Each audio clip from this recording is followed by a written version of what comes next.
तुमसर तालुक्यातील मौजे महगाव येथील आमचे शिवदास सोमाजी शेंद्रे यांच्या शेतामध्ये म्हणजे त्यांची पारंपरिक शेती आहे। मागच्या 25 वर्षापासून ते शेती करतात। दरवर्षी मशागत आणि जीवनावश्यक जिन्साची पेरणी करून आपल्या परिवाराचा ते उदरनिर्वाह करतात। सन 2026चा खरीप हंगाम सुरू होण्यापूर्वी शेतामध्ये मशागत करण्यासाठी त्यांनी गावातल्या शेजारच्या गावचा ट्रॅक्टर तिथे नेलेलं होतं। तर त्या ट्रॅक्टर मशागत सुरू असताना वन परिक्षेत्र अधिकारी कार्यालय तुमसर यांचे काही कर्मचारी तिथे जाऊन त्यांच्या ते ट्रॅक्टर जप्त केलेलं आहे। आमचं असं म्हणणं आहे की जर अतिक्रमण नवीन असेल, अतिक्रमण करत असताना शेतीचं अतिक्रमण करत असताना वन विभागाचे जे काही मौल्यवान वस्तू असतील, झाडं असतील, वृक्ष असतील, याचं जर निष्कासन करून हे लोक शेती करत असतील तर त्याला आमचा बी विरोध राहणार आहे। परंतु मागील 25 वर्षापासून ते सतत शेती करतात आणि शेती करण्याच्या पूर्वी दरवर्षी शेतीची मशागत आणि पेरणी करण्यासाठी जो काही कायदेशीर मार्ग असते त्यांनी लेखी स्वरूपामध्ये वन परिक्षेत्र कार्यालयाकडे आमच्या भंडारा जिल्ह्याच्या जिल्हाध्यक्षा श्रीमती वैशाली सिरसाम यांच्या मार्फत निवेदनसुद्धा सादर केलं। संबंधित पोलीस स्टेशन जे गाव शिवारा पोलीस स्टेशन अंतर्गत येते तिथे सुद्धा या निवेदनाची कॉपी दिलेली आहे।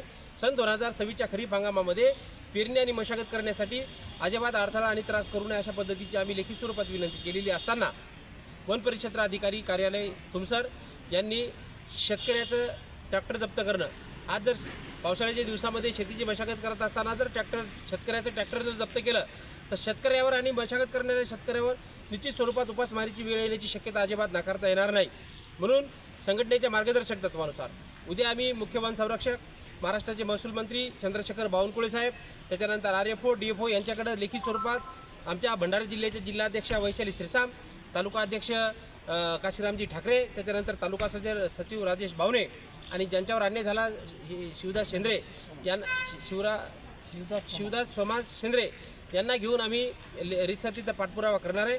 विना अटीनं जर ट्रॅक्टर सोडलं नाही, विना अटीनं जर त्याच्यावरती ट्रॅक्टरवर कोणती दंडात्मक कारवाई केली नाही आणि मुक्त ट्रॅक्टर जर सोडलं नाही तर मोठ्या नाईलाज असतो। बिगर सातबारा शेतकरी संघटनेच्या वतीने भंडारा जिल्ह्यामध्ये तुमसर तालुक्यामध्ये आमच्या वैशाली सिरसाम ज्या भंडारा जिल्ह्याचे जिल्हाध्यक्ष आहेत, काशीराम ठाकरे हे तालुका अध्यक्ष आहेत, त्यानंतर राजेश बावणे हे जिल्ह्याचे तालुक्याचे महासचिव आहेत। या तिन्ही लोकांच्या नेतृत्वामध्ये तहसील कार्यालयापासून तर वन परिक्षेत्र कार्यालयापर्यंत असा विराट मोर्चा काढल्याचा आहे। आज यांचे ट्रॅक्टर पकडल्यामुळं आमचे जे काही 1000-1500 शेतकरी आहेत त्या शेतकऱ्यांच्या मनामध्ये भीतीचं वातावरण निर्माण झालेलं आहे। आज जर शेतीचं अतिक्रमण त्यांनी पेरलं नाही, शेतीचं अतिक्रमण जर वन विभागाकडून निष्कासित झालं तर या कुटुंबावर उपासमारीची वेळ येण्याची शक्यता अजिबात नाकारता येणार नाही।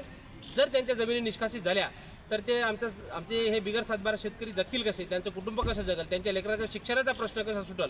त्यामुळं ही जे वन परिक्षेत्र कार्यालय तुमसर यांच्याकडून जी कार्यवाही झालेली आहे या कार्यवाहीचा मी बिगर सातबारा शेतकरी संघटनेचा संस्थापक अध्यक्ष म्हणून जाहीर निषेध करतो आणि विना अटीवर त्यांनी तात्काळ ट्रॅक्टर सोडावा अशी प्रशासनाला, वन विभागाला, महसूल मंत्र्याला विनंती करणार आहे।